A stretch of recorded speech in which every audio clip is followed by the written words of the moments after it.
Two Bad Ants by Chris Van Allsburg.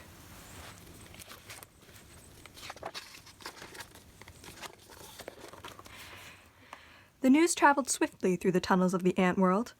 A scout had returned with a remarkable discovery. A beautiful, sparkling crystal. When the scout presented the crystal to the ant queen, she took a small bite, then quickly ate the entire thing. She deemed it the most delicious food she had ever tasted. Nothing could make her happier than to have more, much more. The ants understood. They were eager to gather more crystals because the queen was the mother of them all. Her happiness made the whole ant nest a happy place.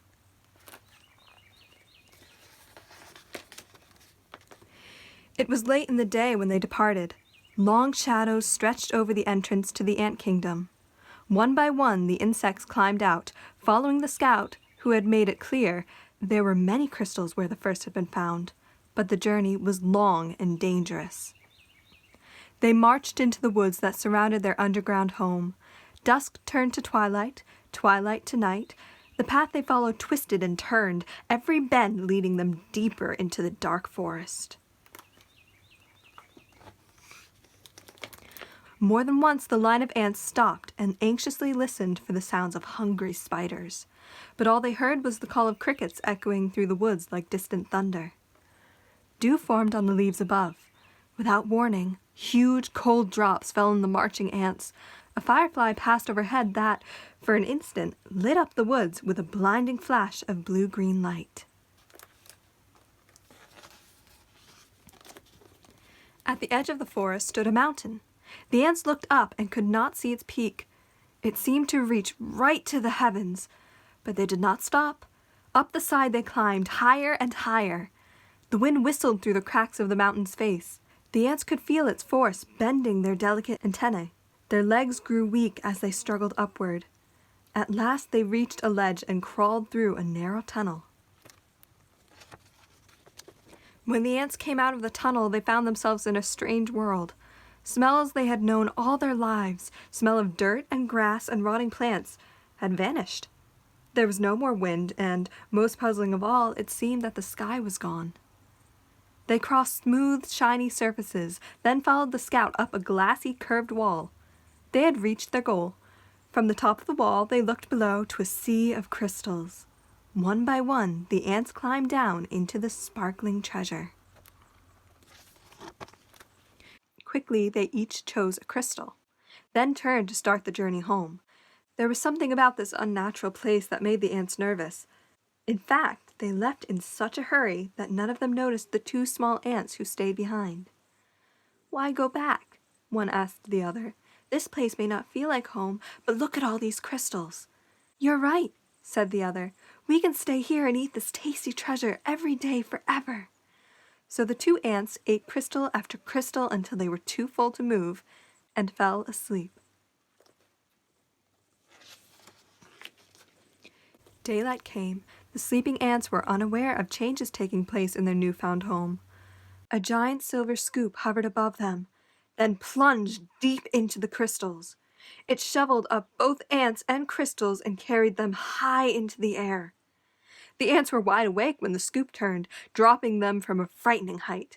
They tumbled through space in a shower of crystals and fell into a boiling brown lake.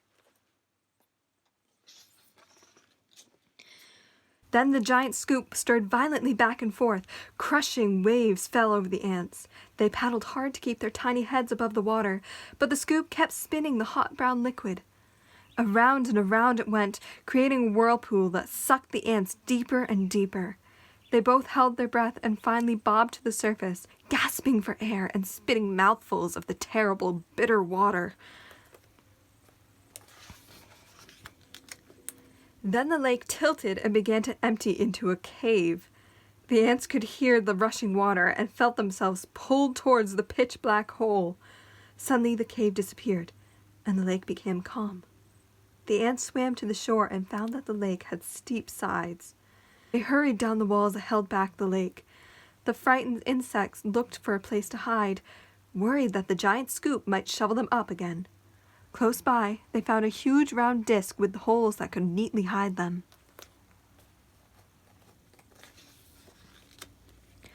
But as soon as they climbed inside, the hiding place was lifted, tilted, and lowered into a dark space.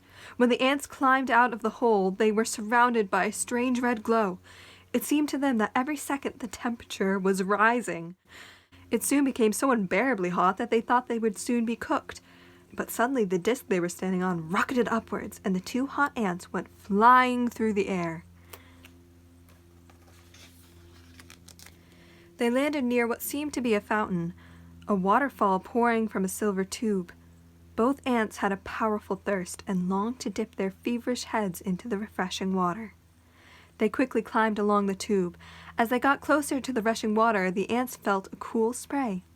They tightly gripped the shiny surface of the fountain and slowly leaned their heads into the falling stream. But the force of the water was much too strong. The tiny insects were pulled off the fountain and plunged down into a wet, dark chamber. They landed on half-eaten fruit and other soggy things. Suddenly the air was filled with loud, frightening sounds. The chamber began to spin. The ants were caught in a whirling storm of shredded food and stinging rain. Then, just as quickly as it had started, the noise and spinning stopped.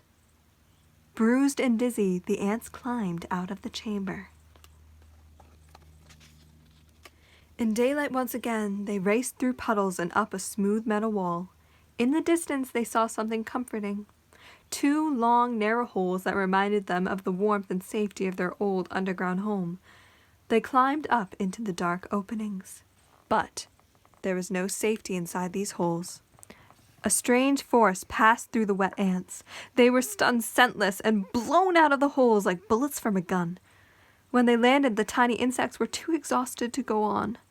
They crawled into a dark corner and fell asleep.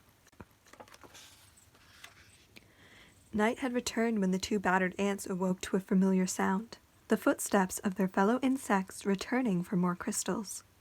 The two ants slipped quietly to the end of the line. They climbed the glassy wall and once again stood amid the treasure. But this time they each chose a single crystal and followed their friends home. Standing at the edge of their ant hole, the two ants listened to the joyful sounds that came from below. They knew how grateful their mother queen would be when they gave her their crystals. At that moment, the two ants felt happier than they'd ever felt before. This was their home. This was their family. This was where they were meant to be. The end. Thanks for reading with me. Now we have a craft. All you need for this craft is the printable that I put a link to in the description. Make sure you print it out nice and big, even if that means taping two papers together.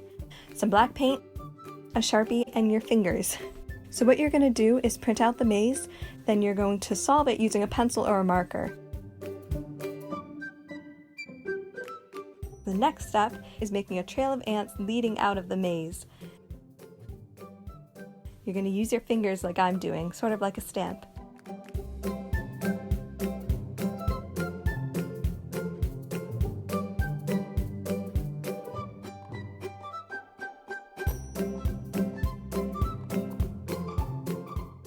And then draw on legs and antenna with a Sharpie.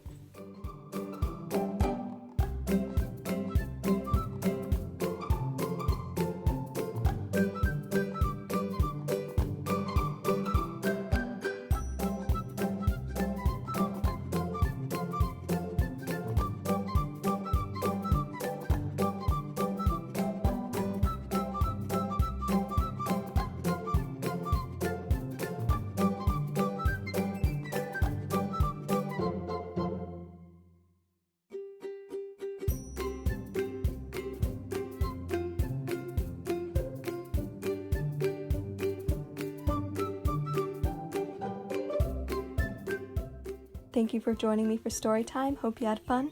See you next week. Bye!